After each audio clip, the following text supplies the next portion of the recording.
This show is brought to you by HostBaby.com, web hosting for musicians.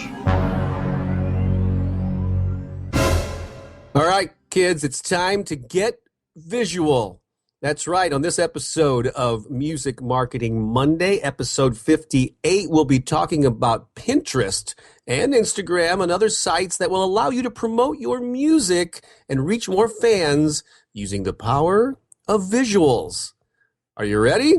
I know you're going to be listening to this with your ears, but we're going to be talking about using your eyes. Well, you'll figure it out. Just hang on and go ahead and cue the intro. Information, inspiration, motivation for the modern musicpreneur. Time to start your week right. Here it comes, Music Marketing Monday, with your host, Bob Baker, Mr. Buzz Factor, and Billy Gryzak. the music marketing mind. Ready? Are you sure? Set. Here it comes. Swing, baby. Here I am. My name is Billy Gryzak. I am the full-time working musician, and that guy over there going through recipes, getting ready to post them all up is... It's with Bob Baker over here wearing my mom jeans. They're a little tight, but I'm making them work. But I'm the full-time author, also a musician and author of the Guerrilla Music Marketing Handbook, blah, blah, blah, blah, blah. But I'm really excited about this topic today, Billy. Actually, it was an article that you found that inspired it. That's right, man. And and I'll tell you what, man, I'm really bad at names, so I can say Bobby. But, yes. but what's his last name? I'm pretty sure that it's pronounced Ozinski, and I've never met Bobby, but I've known some people with is that Slavic or I'm not sure if it's Polish or what it is. I don't want to label it in that way, but I'm pretty sure it's Bobby Ozinski, and he's got the let's see, is it the Music 3.0 blog and best-selling author as well. That's right. He's got some books out, and so maybe this will be our connection with Bobby, because I'm sure we'll give him, obviously he's getting a shout out here, and we'll send him a link and tweet at him and all that stuff. And so yeah, but he's got a great article here on Pinterest ideas for musicians. This is something we really haven't covered lately, but I think it's really important, really, especially online these days, thinking about the visual impact of your social media updates. Mm-hmm. Now, what's interesting was today, I'll give a little disclaimer or a little behind the scenes on our show. Usually what happens is we give each other a call, and then we chat a little bit and say, okay, what the heck are we going to do today? And we scratch our heads a lot and scramble around, and we've usually come up with something I think that's pretty relevant and pretty interesting based on the comments we've been getting on our Facebook groups and in Twitter and all that stuff. So thanks for that, everybody. But today, I actually kind of went ahead and did a little research, and I was looking for something maybe just a touch bit different than what you're hearing about all the time. And visuals are important, but usually you hear about Instagram quite a bit, or even just using images like on your Twitter or your Facebook. Now, I will another disclaimer: this article was written a couple of years ago. But Pinterest is still alive and well and definitely has a lot of uses. It's different than some of the other visual platforms. And there's some really cool things you can do with it. So in the attempt to leave no stone unturned and make sure that we're giving you as many options, but please just don't get caught up on those options. Just pick one and run with it, okay? We like to turn you on to as many options as we can. So I thought, hey, Pinterest, let's talk about it, man. That's right. You know what the most amazing thing about what you just said is that you actually spent a couple of seconds planning ahead for the content of this show. I mean, that right there is just miraculous. That's because you deserve the best, man. You've taken time out of your day to listen to us, and I thought maybe just for once I should, maybe think about it 10 Put minutes some before. thought into it. But literally, normally, we actually do pass links back and forth throughout the week, but we don't actually make a final decision on what we're covering until literally sometimes it's seconds or minutes before we hit the record button, and then we just go. So you're hearing this spontaneous conversation. Hopefully it's enlightening. Enlightening. and helpful.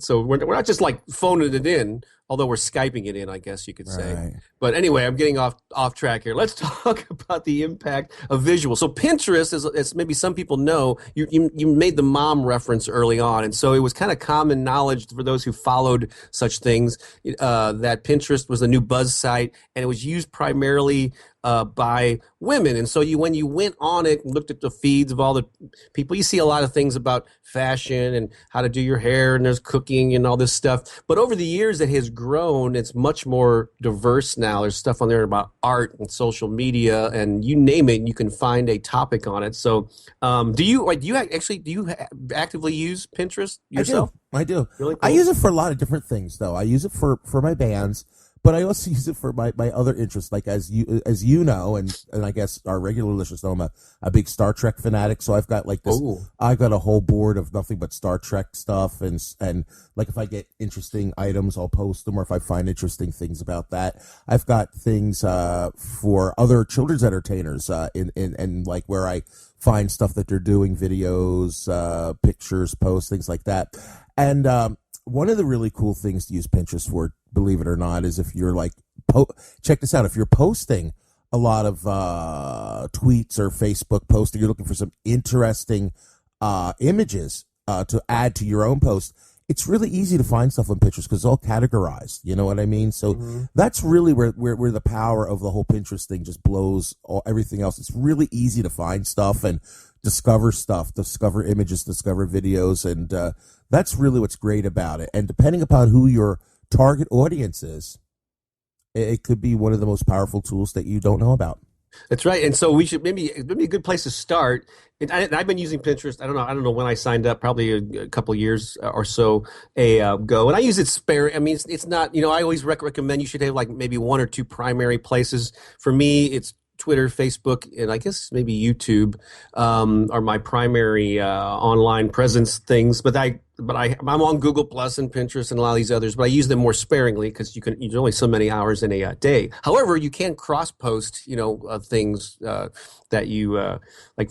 I usually put my blog posts. Sometimes I put some of these episodes there. But so Pinterest, you start an account, and so you have your profile, or YouTube calls it a channel, but in this case, you have your Pinterest page or whatever. But the important thing is you need to break that down into what's called boards. And so there's called Pinterest because if you think of the old fashioned like cork board, where you take like, rip a page out of a magazine of an article or a recipe or a photo that you like and you pin it up in an old fashioned board. I think that's where the word pin comes from. So they call them boards, and each board has a topic, and you name that board. And it's really crucial, I think you would agree, Billy, to choose wisely. How do you want to categorize the different things that you cover? And the words you choose to name your individual boards is pretty crucial, isn't it? Absolutely. But what's really cool is if you make a mistake or you don't, know what the best thing to do at any given moment is, you can always go back and recategorize things and rename things, which is awesome. Right. Because with a lot of these other services, once it's up there, it's done. You know what I mean? So that's something really I find very valuable or invaluable or whatever you want to call it. It's just very, very important that you can actually go back and recategorize everything. And also, you can invite people. It has sort of like a Facebook element, like a social media element to it as well, Yeah, I mean, all these sites want you to spend as much time as possible on their site, probably in the hopes that I don't know if Pinterest sells ads yet. Maybe they do. But that was the whole thing. Facebook was free. There were no ads. They just got all the users using it. And now they want to keep you on the site as long as they can. YouTube, the same thing, in hopes to serve you up more ads so they can make more money. But they make it inviting and easy to share things and all that good stuff. And so yeah, like Pinterest power users, sometimes they have dozens of different boards. It's up to you how crazy you want to go there. But on mine, it expresses my different interests. So I actually have, it's a great place for me to post my art. I do visual art and painting. So I have one Actually, I have one called Awesome Art that shows other people's paintings. I have my Pop Rock Art Studio, which is the name of my art site, where I just put my paintings. I've got a board for musicians, songwriters, and bands. Got another one for authors, writers, and book publishers. So you notice I'm being very strategic in the way that I name these things. So I got musicians, songwriters, and bands, all words that people could be using to find my music marketing stuff. One for creative entrepreneurs. I've got music marketing tips. And then just some general like social media tips and strategies, where you've probably heard the term infographic, which is another way that people are taking information and representing it visually. And those things are run rampant on Pinterest. Yeah. One thing I was doing a few years ago, I did this thing called the Short Silly Song of the Day. And what I did was I used this cool little app. We'll do another shout out to an app that I love. It's called Shout-O-Matic, and Norm there is the guy that created that. And Shout-O-Matic is a little app where you can basically talk or sing things into the app, and then it'll go up onto Twitter or wherever you want it to go, right? And what I would do is every day I would turn this thing on and I would just sing whatever silly thing I could think of for like 30 seconds, 60 seconds, and then attach a picture to it, and then it has a Pinterest button on it. So I would actually, from that app, I have a thing here, it's called Short Sleeve Song of the Day, and if you were to go to my Pinterest page, I'm kind of looking at it right now, there's like, hundreds of, because I did like almost 300 of these things, and wow. and I attach pictures to them, and I got a lot of traction on that, even more so than like even my Facebooks and my Twitters, because again, I had the infographic appeal, but you can attach like an audio file to it. See, that's what's really cool, is in addition to being able to like say, put text on it or whatever, but you can put up you can put up your picture, but you can put a song with it. So you want to give away a song, or put out some song samples or a demo of your band. You could do this through Pinterest as well, which is very interesting. Testimonials, video, and it even does video now too on top of it, which is really cool.